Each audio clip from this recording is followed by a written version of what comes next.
ഈയിടെ റിപ്പോർട്ടർ ചാനലിലെ അരുൺകുമാറിന് കണക്കിന് കിട്ടിയ ഒരു ചാനൽ ചർച്ച നമുക്കൊന്ന് കാണാം. ഛത്തീസ്ഗഡിലെ കന്യാസ്ത്രീകളെ അറസ്റ്റുമായി ബന്ധപ്പെട്ട് നടന്ന ഒരു ചാനൽ ചർച്ചയാണ്. കേരളത്തിലെ മാധ്യമപ്പടയ്ക്ക് ആകെയുള്ള ഒരു മറുപടിയായിരുന്നു അത്. മാധ്യമപ്പട ഒന്നടങ്കം ഇറങ്ങിത്തിരിച്ചത് ഛത്തീസ്ഗഡ് ഭരിക്കുന്നത് BJP ആയതിനാലാണ്.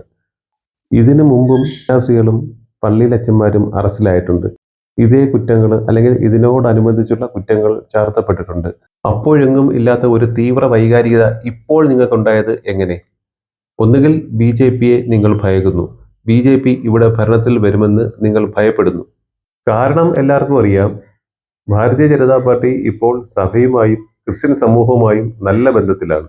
കേരളം ഭരിച്ചു മുടിച്ച ഇടത് വലത് സർക്കാരിനെ നമ്പി നിൽക്കുന്ന ഈ ചാനലും പത്രക്കാരും ആ സൗഭാഗ്യങ്ങൾ ഒരു കാലത്ത് നഷ്ടപ്പെടുമോ എന്നുള്ള വ്യാകുലത, അതാണ് ഇതിനെല്ലാം കാരണം. യഥാർത്ഥത്തിൽ അരുൺ എന്ന് പറഞ്ഞ ആൾ നമുക്കെല്ലാവർക്കും അറിയാം, ഈ ട്രോൾ വീഡിയോസ് ഈ കോൺഗ്രസ്സുകാർക്കും CPMകാർക്കും ജനറേറ്റ് ചെയ്ത് വിടുന്ന ഒരാള് ഈ അരുണാണ്. ഒരു മാധ്യമപ്രവർത്തകന് ചേരാത്ത പണിയാണിത്. മാധ്യമപ്രവർത്തകൻ നിഷ്പക്ഷനല്ലെങ്കിലും സ്വന്തമായിട്ട് രാഷ്ട്രീയം ഉണ്ടാവാം. എന്നാലും ഈ നിഷ്പക്ഷൻ എന്ന വ്യാജേന ഒളിച്ചു കടത്തൽ, സ്വന്തം രാഷ്ട്രീയം ഒളിച്ചു കടത്തുന്നതിനോട് നമുക്ക് നീതീകരിക്കാനാവില്ല. ബാക്കിയുള്ള പാനലിസ്റ്റുകൾക്ക് മറുപടി കൊടുത്തതിന് ശേഷം BJPയുടെ അഡ്വക്കേറ്റ് ഉല്ലാസ് ബാബു അരുണിനോട് താങ്കൾ ഞങ്ങളുടെ സംസ്ഥാന സെക്രട്ടറിയെ പറ്റി അപകീർത്തികരമായ ഒരു പോസ്റ്റ് ഇട്ടല്ലോ എന്ന് ചോദിക്കുന്നു. ജാമ്യം കിട്ടിയ കന്യാസ്ത്രീകൾ ജയിലിൽ നിന്നും ഇറങ്ങി വരുന്ന വീഡിയോയിൽ ഞങ്ങളുടെ സംസ്ഥാന സെക്രട്ടറി അനൂപ് ആന്റണി നിൽക്കുന്ന ഒരു പടം കൊടുത്തിട്ട് അനൂപടി എന്ന് നിങ്ങൾ പറഞ്ഞില്ലേ? പോക്സോ കേസിൽ ജാമ്യത്തിലായ നിങ്ങൾ പെൺകുട്ടികളോട് അപമര്യാദയായി പെരുമാറുന്ന ആരെങ്കിലും അരുണടി എന്ന് പറഞ്ഞാൽ നിങ്ങൾക്ക് എങ്ങനെയായിരിക്കും ഫീൽ ചെയ്യുന്നത്? 2-3 കാര്യങ്ങൾക്ക് വിശദമായിട്ട് മറുപടി പറയാനുണ്ട്. ഒന്ന്, തെറ്റിദ്ധാരണാജനകമായിട്ടുള്ള വാക്കുകൾ മനോഹരമായി ചില്ലുകൂടാരത്തിലിരുന്ന് പറഞ്ഞാൽ അത് തെറ്റിദ്ധാരണാജനകമാകാതിരിക്കില്ല എന്ന യാഥാർത്ഥ്യം ബഹുമാനനായിട്ടുള്ള അങ്ങയോട് ഞാനൊന്ന് ഓർമ്മിപ്പിച്ചോട്ടെ. ഞാൻ ചോദിച്ചോട്ടെ, 2021 ഇതേ സ്ഥലത്ത് 5 പള്ളിയിലച്ചന്മാരെ ജയിലിലേക്ക് 11 മാസം വിട്ടപ്പോൾ ഭരണഘടന ജയിലിലടയ്ക്കപ്പെട്ടതായിട്ട് അരുൺകുമാറിന് തോന്നിയില്ല? അത് നിങ്ങൾ മാധ്യമപ്രവർത്തന രംഗത്തുണ്ടായിരുന്നല്ലേ? 2022 തൃശ്ശൂരിൽ 2 കന്യാസ്ത്രീകൾക്കെതിരെ ഇതേ സംഭവം ഉണ്ടായി. വിചാരണ പോലും കൂടാതെ നിരുപാധികം വിട്ടയച്ചപ്പോൾ പിണറായി വിജയൻ്റെ പോലീസ് എടുത്തത് കേസ് അത് ഭരണഘടന ജയിലിലടയ്ക്കപ്പെട്ടതായിട്ട് നിങ്ങൾക്ക് തോന്നിയില്ല? അപ്പം നിങ്ങൾക്ക് അതൊന്നും തോന്നാതെ ഇത് തോന്നുകയും ചെയ്യുന്ന സെലക്റ്റീവ് മാധ്യമ സ്വഭാവം ഉണ്ടല്ലോ. ബഹുമാനായ അരുൺകുമാർ, നിങ്ങളോട് ഞാൻ ഒരു കാര്യം ചോദിക്കുന്നു.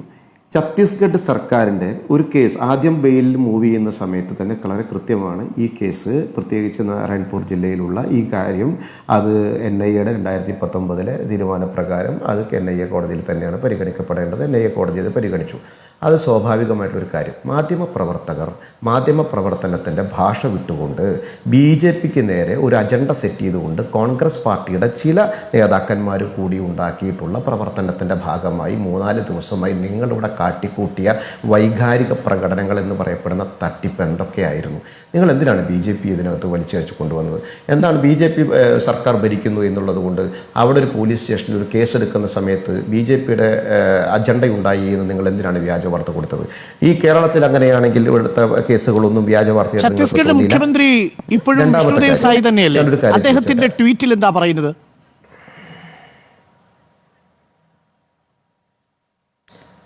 ഛത്തീസ്ഗഡിന്റെ മുഖ്യമന്ത്രിയുടെ ട്വീറ്റ് ഞാൻ അങ്ങേക്ക് വായിച്ചു തരാം. ഈ കേരളത്തിലൊരു FIR ഇടുന്ന പോലെ തന്നെ, അല്ലെങ്കിൽ കേരളത്തിൽ FIR ഇടുന്ന സമയത്ത് പിണറായി വിജയന് ആ FIR-അനുസരിച്ചാണോ സംസാരിക്കുക, അതോ അവിടെ ഒരു FIR ഇടുന്ന സമയത്ത് മുഖ്യമന്ത്രി അതിനപ്പുറത്ത് നിന്നാണ് സംസാരിക്കുക? 1968 മതപരിവർത്തന നിരോധന നിയമം ഛത്തീസ്ഗഡിൽ പാസ്സാക്കിയത് BJP ആണോ? അങ്ങ് അതിനൊന്ന് മറുപടി പറയണം. ഇത് വായിക്കാനൊക്കെ മുൻപ് അതിനൊരു തീരുമാനം അങ്ങേക്ക് അറിയാമല്ലോ അല്ലേ? 1968 മതപരിവർത്തന നിരോധന നിയമം ഉണ്ടാക്കുന്ന സമയത്ത് BJP ആയിരുന്നോ ഛത്തീസ്ഗഡ് ഭരിച്ചിരുന്നത്? BJP ഉണ്ടാക്കിയ നിയമമായിരുന്നോ? ആ നിയമത്തിൻ്റെ അടിസ്ഥാനത്തിൽ ഇങ്ങനൊരു പ്രയാസം ഉണ്ടായ സമയത്ത് അവിടെ ഒരു പരസ്പര വിരുദ്ധമായിട്ടുള്ള മൊഴികൾ അങ്ങോട്ടും ഇങ്ങോട്ടും വരികയും സംശയാസ്പദമായിട്ടുള്ള കാര്യങ്ങൾ ഉണ്ടാവുകയും ചെയ്യുന്ന സമയത്ത് നീതിന്യായ സംവിധാനമുള്ള സമയത്ത് സ്വാഭാവികമായിട്ടൊരു കേസെടുക്കുന്ന കേസിൽ നിരപരാധിയാണെങ്കിൽ നിയമപരമായി തന്നെ പുറത്തേക്ക് വരും. അതിലൊരു സംശയമില്ലാത്ത കാര്യമാണ്. അത് കേരളത്തിലും അങ്ങനെ സംഭവിച്ചു. ഇതേ ഛത്തീസ്ഗഡിലും 11 മാസത്തോളം പള്ളിയിൽ അച്ഛന്മാരെ പിടിച്ചിരുത്തി. അന്നൊന്നും ഭരണഘടന കൂട്ടിനകത്താണെന്ന് തോന്നാത്ത അരുൺകുമാറിന് ഇപ്പൊ തോന്നുന്നതാണ് അങ്ങയുടെ തലച്ചോറിനെ ഏറ്റിട്ടുള്ള രാഷ്ട്രീയ വിരോധം. ആരോട്? BJP-യോട്. അതിന് വക്രീകരിച്ച് കാണിച്ചിട്ടുള്ള കോൺഗ്രസ് പാർട്ടിക്ക് വിതച്ചു കൊയ്യാൻ വേണ്ടിയുള്ള ഒരു നിലം അങ്ങ് ഒരുക്കി കൊടുക്കുന്നു. അങ്ങ് മാത്രമല്ല, അങ്ങയുടെ നേതൃത്വത്തിലുള്ള ഒരു വിഭാഗം മാധ്യമ പ്രവർത്തകർ എന്ന് പറയട്ടെ. അങ്ങേക്ക് കുറച്ച് കാര്യം കൂടി മറുപടിയുണ്ട്. വിഷ്ണുദാസ് സായി അദ്ദേഹം കൃത്യമായി പറഞ്ഞിട്ടുണ്ടല്ലോ, അതാണ് 3 daughters from Narayanpur were promised nursing training and subsequent job placements. They were handed over to the 2 nuns Dark by person for the Narayanpur who were taking the girls to Agra. Though inducement attempt was being made to engage the human trafficking and conversation. This is a serious matter related to the women's safety. The investigation in the case is still ongoing. The matter is under a judicial review and the law will take its course. Chhattisgarh is a peaceful state where people of all religions and communities live in harmony. It is extremely unfortunate to give a political color to the issue related to നിങ്ങളെ ആലോചിച്ചിട്ട് പറയണം കേട്ടോ, to issue related to the safety of our basset daughters. കുമാറിന്റെ ഒരു post, Arunkumar POCSO കേസിൽ ജാമ്യം എടുത്തു. അങ്ങ് ഇന്റൻഷനിൽ ചെയ്ത പ്രവൃത്തിയാണോ അത്? അങ്ങ് ഏതെങ്കിലും കുട്ടികൾക്ക് ദോഷം ഉണ്ടാവണമെന്ന് വിചാരിച്ച പ്രവൃത്തിയായിരുന്നു? എന്തിനാ അങ്ങ് ജാമ്യം എടുക്കേണ്ടി വന്നത്? ഈ കേരളത്തില് പിണറായിയുടെ ഭരണഘടന ആയിരുന്നു ചെയ്തത്. നിങ്ങൾ അങ്ങനെ ഇന്റൻഷൻ, നിങ്ങൾക്ക് അങ്ങനെ ഒരു ഇന്റൻഷൻ ഉണ്ടായിരുന്നു? കേരളത്തിൽ സംശയത്തിന്റെ അടിസ്ഥാനത്തിൽ അല്ല ഞാൻ ചോദിച്ചോട്ടെ, ഈ സ്വാഭാവികമായിട്ട് എന്തിനായിരുന്നു? അപ്പൊ നിങ്ങൾ അതിൽ നിരപരാധിയായി? അല്ലല്ല, ഞാൻ കൃത്യമായിട്ട് പറയട്ടെ, അങ്ങനെ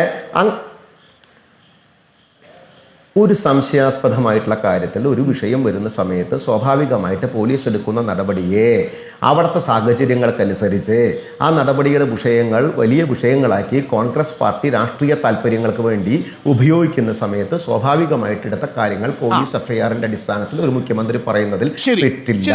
രണ്ടാമത്തെ കാര്യം, എനിക്ക് കുറെ കാര്യങ്ങൾ പേഴ്സണലി അരുൺകുമാറിന്റെ ഫേസ്ബുക്ക് പോസ്റ്റ് ഉണ്ടെന്ന് അതിനകത്ത്. അരുൺകുമാർ ഒരു ഫേസ്ബുക്ക് പോസ്റ്റ് ഇട്ടിട്ടുണ്ടെന്ന്. അനൂപ് ആന്റണിയുടെ അനൂപടി എന്നും പറഞ്ഞുകൊണ്ട് ഡോക്ടർ അരുൺകുമാർ വിദ്വാൻ എന്നൊരു പോസ്റ്റ്. ഞങ്ങളുടെ സംസ്ഥാന ജനറൽ സെക്രട്ടറിയെ കുറിച്ച് കുമ്മനടി എന്ന് പറഞ്ഞപ്പോൾ ഞങ്ങളുടെ ബഹുമാനനായിട്ടുള്ള നേതാവിനെ കുറിച്ചും ഇന്നത്തെ ജനറൽ സെക്രട്ടറിയെ കുറിച്ചും അനൂപടി എന്ന് പറഞ്ഞിട്ട് നിങ്ങൾ കാണിച്ചിട്ടുള്ള നിങ്ങൾ ഉയർത്തി കാണിച്ചിട്ട് കാര്യമില്ല. നിങ്ങളുടെ യഥാർത്ഥത്തിൽ സംഭവിച്ചത്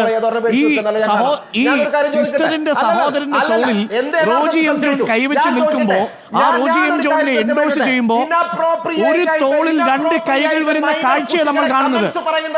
ഒരു തോളിൽ 2 കൈകൾ വരുന്ന കാഴ്ച നാണമില്ലേ അഡ്വക്കേറ്റ് ഉല്ലാസ് ബാബു?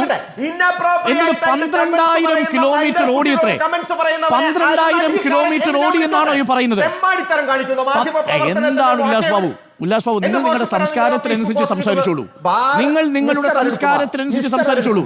അത് അഡ്വക്കേറ്റ് ഉല്ലാസ് ബാബു, അഡ്വക്കേറ്റ് ഉല്ലാസ് ബാബു തോട്ടിന്റെ മാടി വന്നിരിക്കുന്നു നിന്റെ മോൻ. അവനെന്തെങ്കിലും തിന്നാൻ കൊടുക്ക്. എന്തെങ്കിലും പോരാ, സ്വപ്പ കനമായിട്ട്